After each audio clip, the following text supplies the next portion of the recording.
নির্বাচন বাধাগ্রস্ত করতে একটি মহলের ষড়যন্ত্র চলছে। রাজশাহী মাদ্রাসা মাঠের বিশাল সমাবেশে তারেক রহমান, বরেন্দ্র অঞ্চলের উন্নয়নে একগুচ্ছ প্রতিশ্রুতি।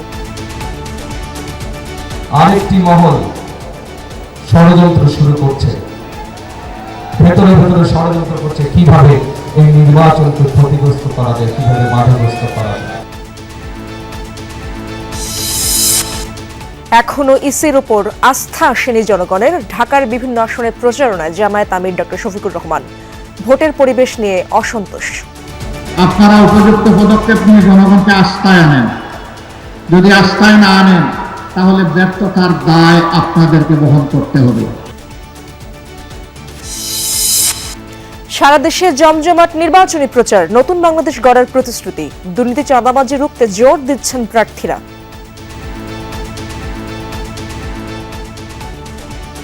বিধান ইসলামী বিধান চালু হলে হিন্দুরাও সবচেয়ে নিরাপদ থাকবে। কোন রকম দুর্নীতির মধ্যে যাইনি। আমি রাজনীতিকে ব্যবহার করে আমি কখনো অর্থ উপার্জন করিনি।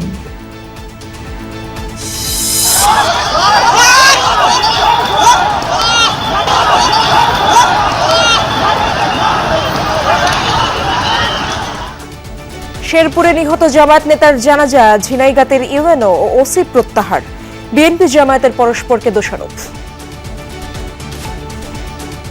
সবার সম্মিলিত অনুরোধ উপেক্ষা করে পুলিশ, প্রশাসন, আইন শৃঙ্খলা বাহিনী, সেনাবাহিনী, বিএনপি নেতৃবৃন্দ প্রত্যেকে মিলে বলার পরও সেই প্রার্থী কেন সেই সংঘাতের পথ বেছে নিলেন? বিএনপির যিনি প্রার্থী তার নেতৃত্বে তিনি উস্কানি দিয়েছেন এবং তার কারণে এই ঘটনাটা ঘটেছে আমরা মনে করি। ময়মনসিংহে জামিন আদেশ ছাড়াই কারাগার থেকে বেরিয়ে গেল হত্যা মামলার ৩ আসামি। কর্তৃপক্ষের দাবি ভুল, ডেপুটি জেলার সাময়িক বরখাস্ত।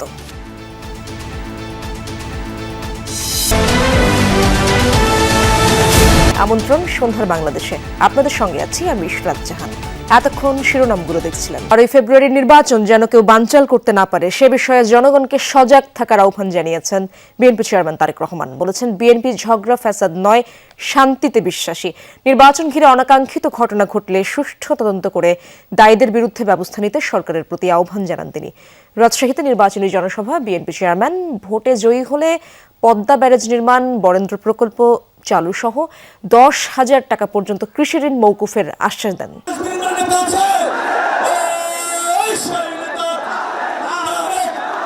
নির্বাচনী প্রচারণায় বিরামহীন ছুটছেন বিএনপি চেয়ারম্যান তারেক রহমান। সিলেট, চট্টগ্রাম, ময়মনসিংহ অঞ্চলের পর এবার উত্তর পশ্চিমাঞ্চলের রাজশাহীতে বিএনপি চেয়ারম্যান তারেক রহমানের নির্বাচনী সমাবেশ। 2 দশকের বেশি সময় পর প্রিয় নেতাকে নিজেদের কাছে পেয়ে গোটা পদ্মা পার যেন রূপ নেয় মহাসমাবেশে। মুহুর্মুহু স্লোগান, রাজশাহীর ঐতিহাসিক মাদ্রাসা ময়দান ছাড়িয়ে বিস্তৃত এলাকা জুড়ে মিছিলের নগরীতে পরিণত হয় এই বরেন্দ্রভূমি, যেখানে যোগ দেন রাজশাহী, চাঁপাইনবাবগঞ্জ, নাটোর এই 3 জেলার কেবল বিএনপি নেতাকর্মীরাই নন, সাধারণ মানুষও।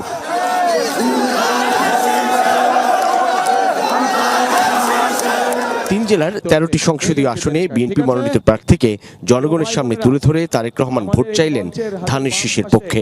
উত্তরাঞ্চলের সবকটি আসনে জয়ী হয়ে ক্ষমতায় গেলে স্থানীয় মানুষের উন্নয়নে নানান পরিকল্পনার কথা তুলে ধরেন বিএনপি চেয়ারম্যান।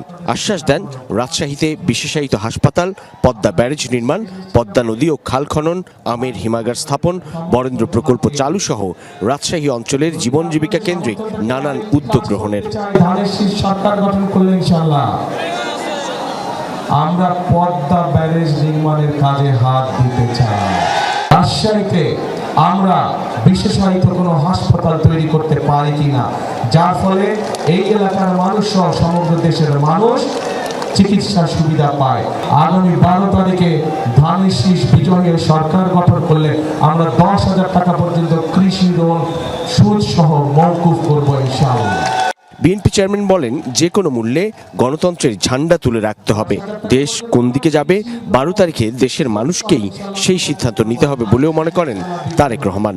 আজকে আমাদের ঐক্যবদ্ধ হতে হবে এবং ঐক্যবদ্ধ হওয়ার মাধ্যমে আমাদেরকে অবস্থার পরিবর্তন করতে হবে।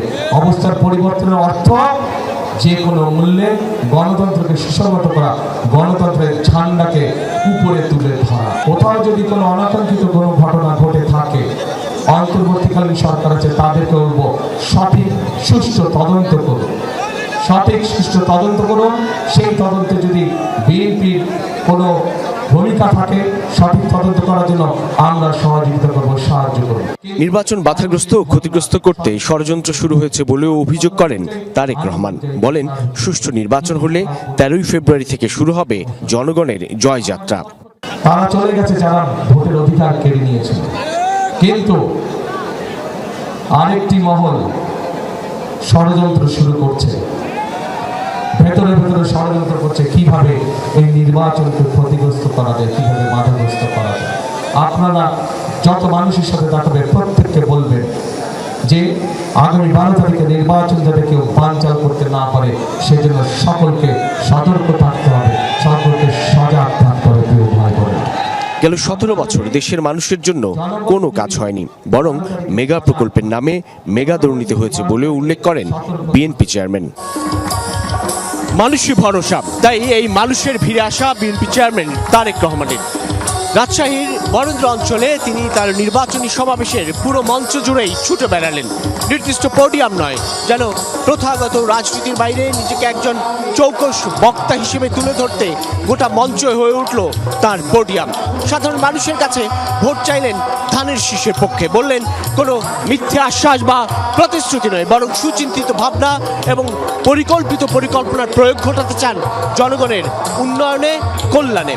তারেক রহমানের এই সমাবেশ অংশগ্রহণের মধ্য দিয়ে এই রাজশাহী অঞ্চলের ভোটের অঙ্কে বিএনপি খানিকটা সুবিধাজনক অবস্থানেই থাকবে বলে প্রত্যাশা করেন এখানকার নেতাকর্মীরা। সাইফুদ্দিন রবিন, যমুনা নিউজ, রাজশাহী। উত্তরবঙ্গ সফরে এই মুহূর্তে নওগাঁর নির্বাচনী জনসভায় বক্তব্য রাখছেন বিএনপি চেয়ারম্যান তারেক রহমান। আমরা সরাসরি যাচ্ছি তার বক্তব্যে। সবাই জানেন, কৃষক ভাইদের জন্য আমরা আরেকটি পরিকল্পনা গ্রহণ করেছি। সেটি হচ্ছে যে কৃষক ভাইদের, সারা বাংলাদেশের সকল কৃষক ভাইদের কাছে আমরা একটি কার্ড দিব, কৃষক কার্ড নাম। এই কার্ডটির নাম কৃষক কার্ড। শুনছেন এর মধ্যে কৃষক কার্ড? এইটি আমরা ধীরে ধীরে, একবারে তো পারবো না, ধীরে ধীরে আমাদেরকে যেতে হবে। কিন্তু সব রকম প্রান্তিক কৃষক বলেন, ক্ষুদ্র কৃষক বলেন, মাঝারি কৃষক বলেন, বৃহত্তর কৃষক বলেন, সব কৃষক ভাইদের হাতে আমরা আস্তে আস্তে এই কৃষি কার্ডটা পৌঁছে দেব। এখন এই কৃষি কার্ড দিয়ে কি হবে? এই কৃষি কার্ডটা যখন তার কাছে পৌঁছবে, তখন এই কৃষি কার্ডের মাধ্যমে আমরা সেই কৃষক ভাইয়ের অন্তত একটি ফসলের, সে যদি আলু চাষ করে অথবা পেঁয়াজ চাষ করে বা যেটাই সে চাষ করুক না কেন, যেটাই করুক, একটি সিজনের একটি ফসলের, তার একটি ফসলের যাবতীয় বীজ, সার, কীটনাশক, তার যেটা একদম প্রয়োজন সেটি আমরা তার কাছে পৌঁছে দেওয়ার চেষ্টা করব, যাতে করে, এবং এটা কয়েক বছর চলবে, যাতে করে ধীরে ধীরে সেই কৃষক ভাইটা একটা শক্ত অর্থনৈতিক মেরুদণ্ডের উপরে দাঁড়াতে পারে, তার অর্থনৈতিক ভিত্তি যাতে শক্ত হয়। শুধু এটাই নয়, এই কৃষক কার্ডের মাধ্যমে তার জন্য কৃষি ঋণ পেতে সুবিধা হবে। এই কৃষক কার্ডের মাধ্যমে হঠাৎ ঝড় বৃষ্টি বন্যা কিছু হলে যদি ফসল নষ্ট হয়ে যায়, তখন সেই কৃষি বিমার থেকে, বিমা যেটি হবে ফসলের, সেই বিমার টাকাটা পেতে তার জন্য সুবিধা হবে। কাজে আমরা কৃষক ভাইদের জন্য এই পরিকল্পনা গ্রহণ করেছি। এখন আমাকে বলেন, এই এলাকার এবং জয়পুরহাটের মানুষ, ম্যাক্সিমাম মানুষ কৃষিকার্যের সাথে জড়িত। এই যে কথাটা বললাম, এই কাজটা যদি আমরা করি, আপনারা কি মনে করেন কৃষক ভাইদের ভালো হবে? কি পিছনে তো দেখি না, পিছনে কি বলে, ভালো হবে? আচ্ছা, ঠিক আছে। এখন তাহলে কি এটা করবো আমরা? এই পরিকল্পনা বাস্তবায়ন করব? আচ্ছা, ইনশাল্লাহ। কিন্তু আমরা বাস্তবায়ন করার আগে আপনাদের একটা পরিকল্পনা আছে, আমি পরে জানছি। এরপরে আসেন, এরপরে এইখানে ধানের পাশাপাশি অন্যান্য অনেক শাকসবজি হয়, আম হয়, রাজশাহীতে হয়, এখানে হয়, এই অঞ্চলে প্রচুর হয়। কিন্তু একটা সমস্যা আছে যে অনেক সময় এগুলা হিমাগার পাওয়া যায় না। আমটা যে রাখবে, কৃষক রাখবে, তারপরে 2 দিন রেখে যদি 3 দিনের দিন ঢাকায় নিয়ে যাবে, এটা রাখার জায়গা নাই। আর ঢাকায় নিয়ে যেতে যেই সমস্যা, এই যে রেলের যেই সমস্যা, মানে ট্রাকের যেই সমস্যা, এটা আমরা ওয়াকিফাল আছি এই ব্যাপারে। এবং কৃষকদের খরচ যাতে কম হয়, ইনশাল্লাহ রেলের ব্যবস্থাটার প্রতি আমরা নজর দিব, যাতে করে রেল লাইন তৈরি করার মাধ্যমে শুধু কৃষিজাত পণ্যই নয়, একই সাথে মানুষও যাতে কম খরচে যেতে পারে, সেই ব্যবস্থা ইনশাআল্লাহ আমরা করব।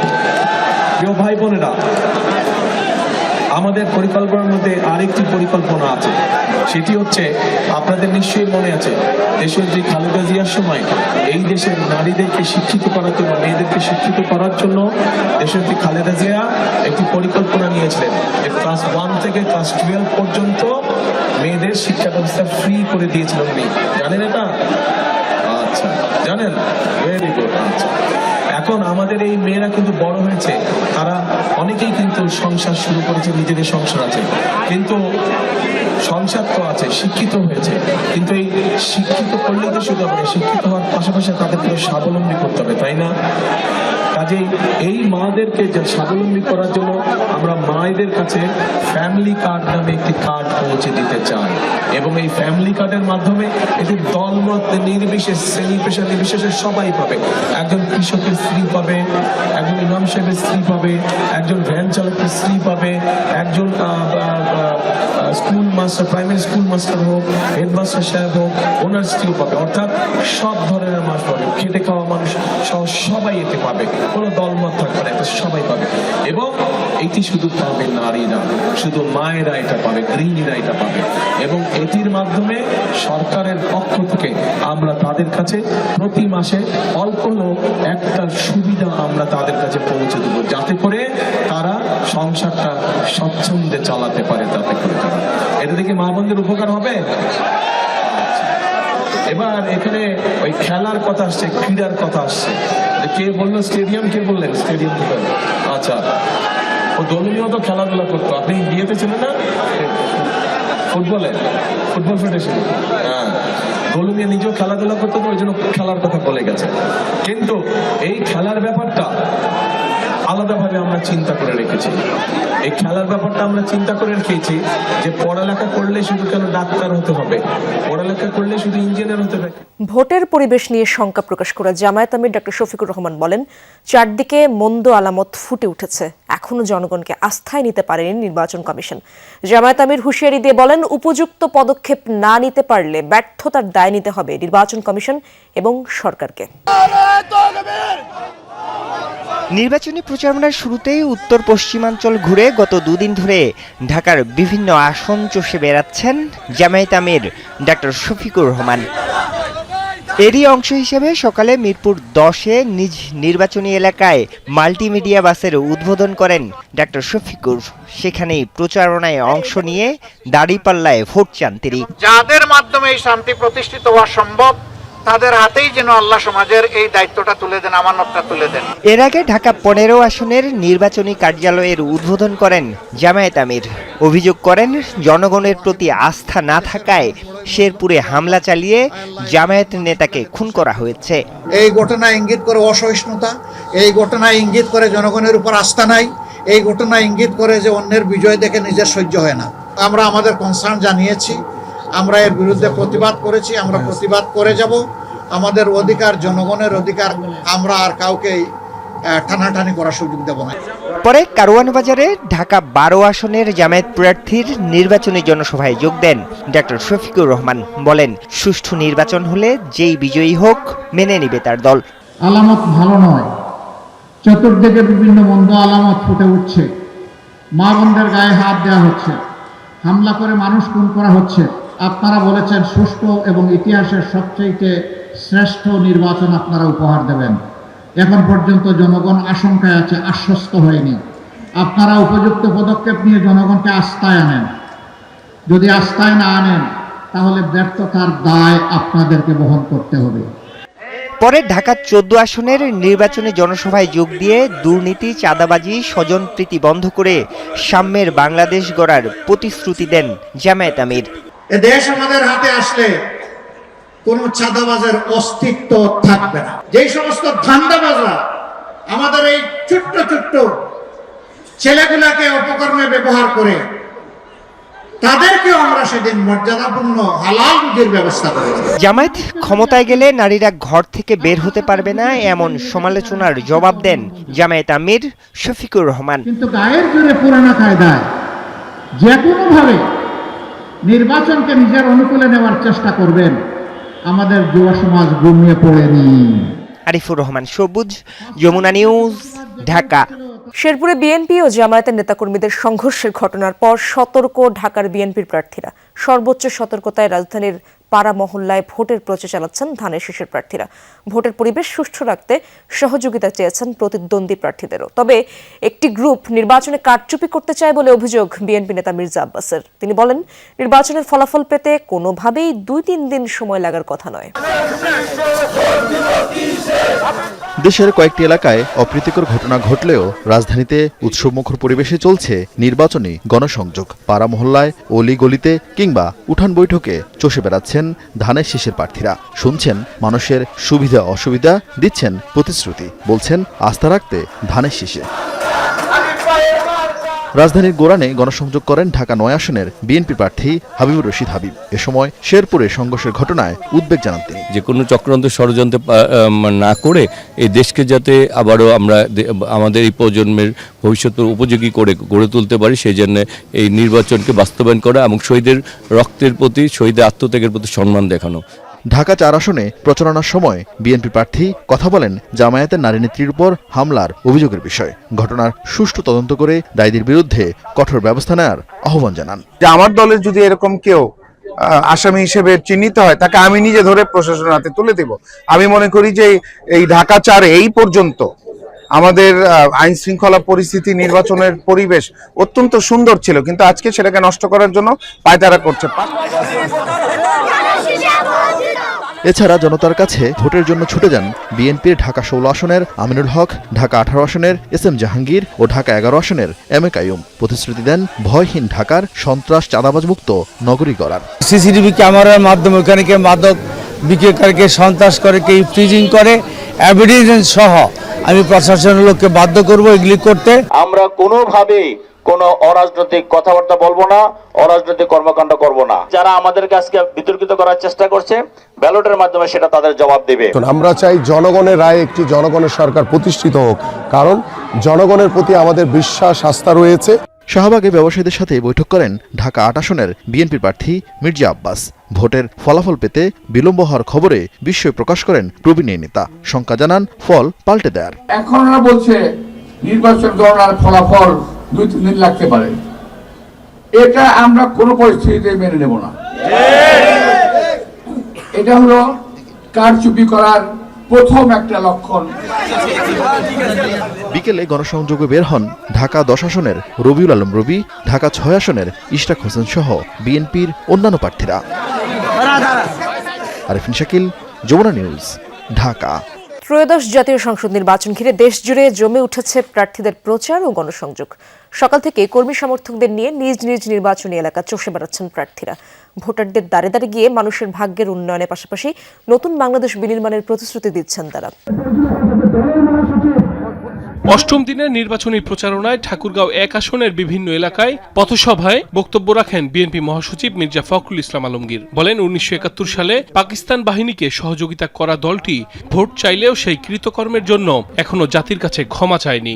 মাপ চাইছে এখন পর্যন্ত, 71 সালের জন্য মাপ চাই, তো মাপটা চান, বলে যে ভুল করছি ওই সময়, তারপর জনগণের কাছে বলেন যে এবার আমাদেরকে কিছু ভোট দেন। কক্সবাজার 1 আসনে চকরিয়ার হারবাং ও বড়ইতলী ইউনিয়নে গণসংযোগে সালাউদ্দিন আহমদ অভিযোগ করেন, একটি দল নির্বাচনকে প্রশ্নবিদ্ধ করতে সারা দেশে কিছু বিচ্ছিন্ন ঘটনা ঘটিয়েছে। এই বাংলাদেশ জামাত ইসলামী বিভিন্ন জায়গায় সারা দেশে উত্তেজনা সৃষ্টি করছে, বিভিন্ন জায়গায় মিছিল মিটিং করছে। উদ্দেশ্য হচ্ছে তারা যেন নির্বাচনকে প্রশ্নবিদ্ধ করতে পারে। চট্টগ্রাম 11 আসনে গণসংযোগকালে বিএনপির স্থায়ী কমিটির সদস্য আমির খসরু মাহমুদ চৌধুরী অভিযোগ করে বলেন, যারা কখনোই নির্বাচন চায়নি তারাই আজ গণতন্ত্রের কথা বলছে। দেশের মানুষের চাপে, বিশ্বের গণতান্ত্রিক বিশ্বের চাপে, বাংলাদেশের মুক্ত গণতন্ত্রকামী মানুষের চাপে নির্বাচনে অনেকে বাধ্য হয়ে আসছে। খুলনা 5 আসনে ডুমুরিয়া উপজেলার বিভিন্ন এলাকায় গণসংযোগ করেন জামায়াতের প্রার্থী মিয়া গোলাম পরোয়ার। শেরপুরের শ্রীবর্দীতে দুপক্ষের মারামারিতে জামায়াত নেতার মৃত্যুর ঘটনায় বিচার বিভাগীয় তদন্তের দাবি জানান তিনি। অন্যদের জন্য সন্ত্রাসী লাগে, কেন লাগে? জনগণ তাদের লুটপাট, চাঁদাবাজি, মস্তানি পছন্দ করে না, তাই জনগণের উপরে মস্তান লেলিয়ে দিয়ে তারা ক্ষমতাকে নিরাপদ করতে চায়। অন্যদিকে খুলনা ৩ আসনে মতবিনিময় ও গণসংযোগ করেন বিএনপি প্রার্থী রকিবুল ইসলাম বকুল। তিনি অভিযোগ করেন বিভিন্ন জায়গায় তার দলের নেতাকর্মীদের সাথে ইচ্ছাকৃতভাবে বিরোধ তৈরির চেষ্টা করছে একটি গোষ্ঠী। মৌলভীবাজার ৪ আসনে এনসিপির পথসভায় অংশ নেন নাহিদ ইসলাম ও আসিফ মাহমুদ সজীব ভুইয়া। বলেন, আগে একটি দল ফ্যাসিস্টদের নামে ঢালাওভাবে মামলা করে বাণিজ্য করেছে, এখন ভোটের সময় এগিয়ে আসায় তারা মামলা তুলে নেয়ার কথা বলে প্রতারণা করছে। ফ্যাসিস্টদের নাম করে মামলা দিয়েছে এবং এই মামলা বাণিজ্য করেছে, এবং যখন ভোটের সময় আসছে তখন তারা বলতেছে ভোট দিলে ধানের শীষে ভোট দিলে মামলা উইথড্র করা হবে। যারা এই উর্বর মাটি থেকে চা উৎপাদন করে সারা দেশে বিশ্বে পৌঁছে দিচ্ছে, তাদের ভূমির অধিকার নিশ্চিত করার জন্য আমরা কাজ করব। কুমিল্লা ১০ আসনে মতবিনিময় সভা করেছেন বিএনপি প্রার্থী মোবাশ্বের আলম ভুইয়া। তিনি বলেন, প্রযুক্তি ব্যবহার করে বিভিন্ন গুজব ও অপপ্রচার চালানো হতে পারে। এ বিষয়ে নেতাকর্মীদের সতর্ক থাকার আহ্বান জানান তিনি। ৫টার আগে আমাকে কেন্দ্র থেকে কেউ বিদায় করতে পারবে না, এমন সব অপপ্রচার করবে, এগুলাকে কান দেওয়া যাবে না। নিজের নির্বাচনী এলাকায় গণসংযোগ করেছেন বরগুনা ২ আসনের বিএনপি প্রার্থী নুরুল ইসলাম মনি। ব্রাহ্মণবাড়িয়া ৫ আসনে গণসংযোগ ও পথসভা করেন বিএনপি প্রার্থী অ্যাডভোকেট আব্দুল মান্নান। এছাড়া নাটোর ২ আসনে জামায়াতের প্রার্থী মোহাম্মদ ইউনুস আলী এবং সিরাজগঞ্জ ৫ আসনে অধ্যক্ষ আলী আলম গণসংযোগে অংশ নেন। লালমনিরহাট ১ আসনের নির্বাচনী প্রচারণায় অংশ নেন ইসলামী আন্দোলনের আমির সৈয়দ রেজাউল করিম। এ সময় অন্য একটি দলের কর্মকাণ্ড নিয়ে নানা মন্তব্য করেন তিনি। আমরা তো এই কথা বলতে পারি না, জামাতের আমির যেরকম বলেছিল, ছেলেরা সরো, মেয়ে বন্ধুরা এখন তোমরা আসো, তার পাশে বসিয়ে সেলফি তোলে এই মুরব্বী মানুষ। টাঙ্গাইল ৮ আসনে নির্বাচনী প্রচারণা চালিয়েছেন স্বতন্ত্র প্রার্থী সালাউদ্দিন আলমগীর। এ সময় মাদকমুক্ত সমাজ, বেকারত্ব দূরীকরণ এবং নারীদের নিরাপত্তা বাড়ানোর বিষয়ে প্রতিশ্রুতি দেন তিনি। সাইফ আহমেদ, যমুনা নিউজ। শেরপুরে বিএনপি ও জামায়াত নেতাকর্মীদের মারামারিতে নিহত জামায়াত নেতা রেজাউল করিমের ময়নাতদন্ত সম্পন্ন হয়েছে। এরপর শ্রীবর্দিতে হয় তার নামাজি জানাজা। সংঘর্ষের ঘটনায় এরই মধ্যে ঝিনাইগাতীর ইউএনও এবং ওসিকে প্রত্যাহার করা হয়েছে। এলাকায় বিরাজ করছে আতঙ্ক। বুধবার বিকেলে নির্বাচনী ইশতেহার পাঠ অনুষ্ঠানে বসার জায়গা নিয়ে বিরোধ ও পরে সংঘর্ষে জড়ায় বিএনপি জামায়াত নেতাকর্মীরা। শেরপুর ৩ আসনে প্রার্থীদের নিয়ে বুধবার নির্বাচনী ইশতেহার পাঠ অনুষ্ঠানে চেয়ারে বসাকে কেন্দ্র করে শুরুতে বাকবিতণ্ডা জড়িয়ে পড়েন জামাত ও বিএনপি নেতাকর্মীরা। আগে থেকেই দখলে রাখা চেয়ার থেকে জামাত নেতাকর্মীদের উঠিয়ে দিতে গেলে দুপক্ষের মধ্যে হাতাহাতি শুরু হয় এবং এক পর্যায়ে রূপ নেয় সংঘর্ষে। প্রশ্ন উঠেছে, এ সময় পুলিশ ও স্থানীয় প্রশাসন কেন পরিস্থিতি নিয়ন্ত্রণে আনতে পারেনি। আইন শৃঙ্খলা বাহিনী যথেষ্ট চেষ্টা করেছে এবং পর্যাপ্ত পুলিশ সংখ্যক আমরা মোতায়েন করেছি, কিন্তু দুঃখজনক হলো সত্য, জিনিসটাকে কাঙ্ক্ষিত পর্যায়ে রাখা যায়নি, অনাকাঙ্ক্ষিত পর্যায়ে চলে গিয়েছে। সংঘর্ষের পর জামাত প্রার্থী নুরুজ্জামান বাদল তার নেতাকর্মীদের নিয়ে স্টেডিয়ামের পাশে উপজেলা পরিষদ এলাকায় অবস্থান নেন। অপরদিকে বিএনপির নেতাকর্মীরা অবস্থান নেয় ধানহাটি এলাকায়।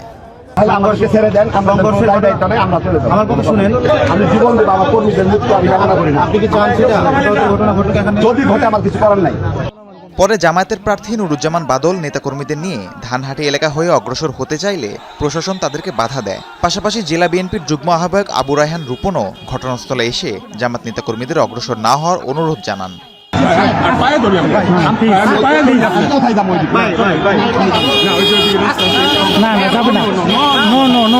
প্রশাসনের অনুরোধ সত্ত্বেও সন্ধ্যায় জামাত নেতাকর্মীরা ধানহাটি এলাকা দিয়ে ফিরতে গেলে আবারও সংঘর্ষ বাধে বিএনপি নেতাকর্মীদের সাথে।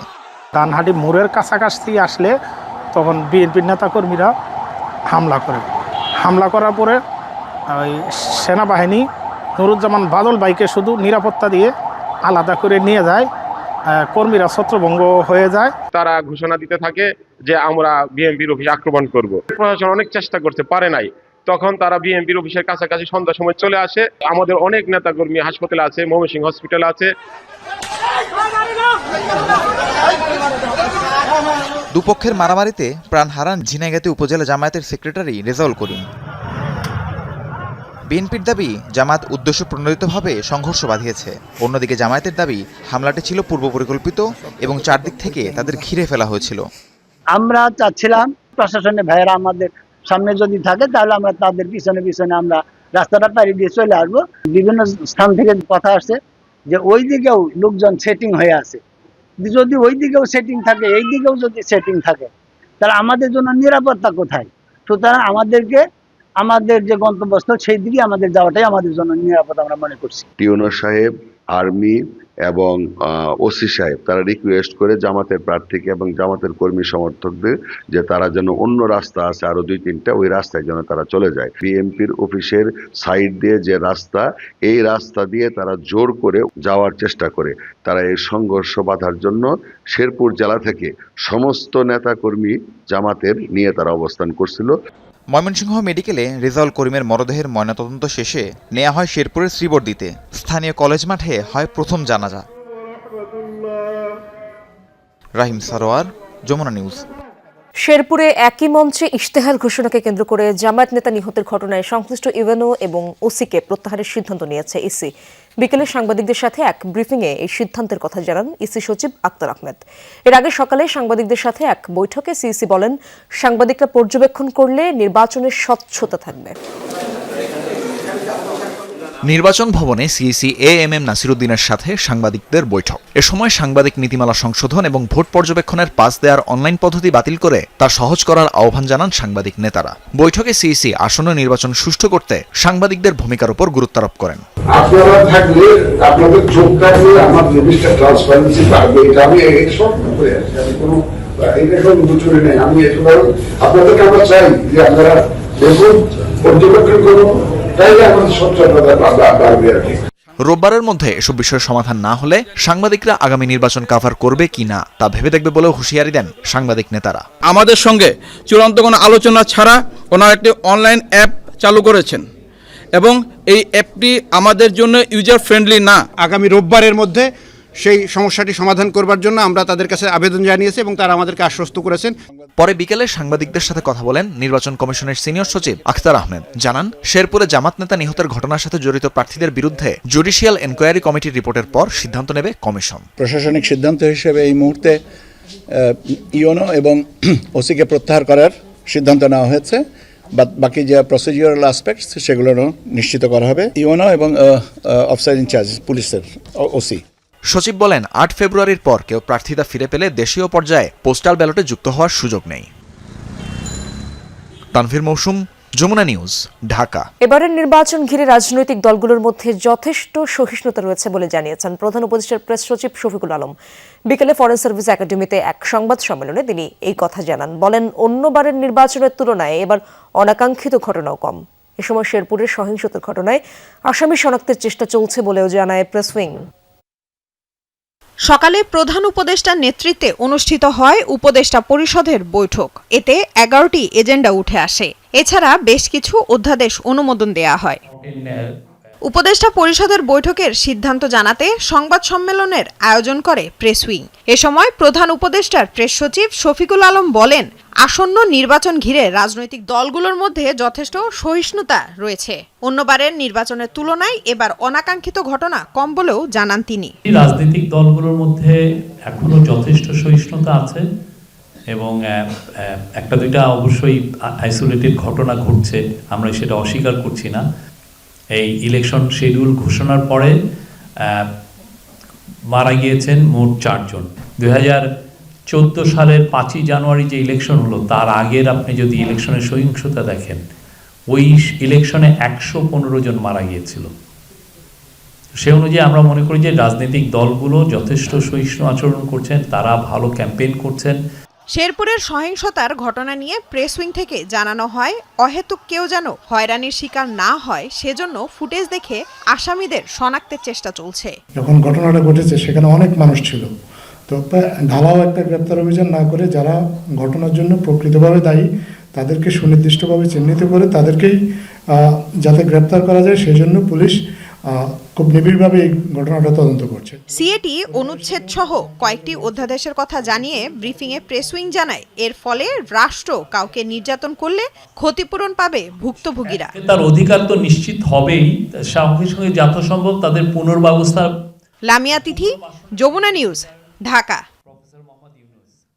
ভোলা 1 আসনে ইসলামী আন্দোলনের প্রচারণায় বাধা ও মোবাইল ভাঙচুরকে কেন্দ্র করে দুপক্ষের মধ্যে হাতাহাতির ঘটনা ঘটেছে। সকালে সদর উপজেলার পশ্চিম ইলিশা ইউনিয়নের 6 নম্বর ওয়ার্ডের ফারুক হাজির বাড়িতে এই ঘটনা ঘটে। স্থানীয়রা জানায়, সকালে 6 নম্বর ইউনিয়ন ওয়ার্ডের ইসলামী আন্দোলনের সভাপতি নূরে আলম ফরাজির নেতৃত্বে প্রচারণায় বের হয় সমর্থকরা। পরে তারা ফারুক হাজির বাড়িতে গেলে ইসলামী আন্দোলনের প্রচারণায় বাধা দেয় বাড়ির মালিক মিজানুর রহমান। এই নিয়ে বাকবিতণ্ডার এক পর্যায়ে মিজানুর রহমান ইসলামী আন্দোলনের এক নেতার মোবাইল ছিনিয়ে নিয়ে ভাঙচুর করে হাতাহাতি হয়।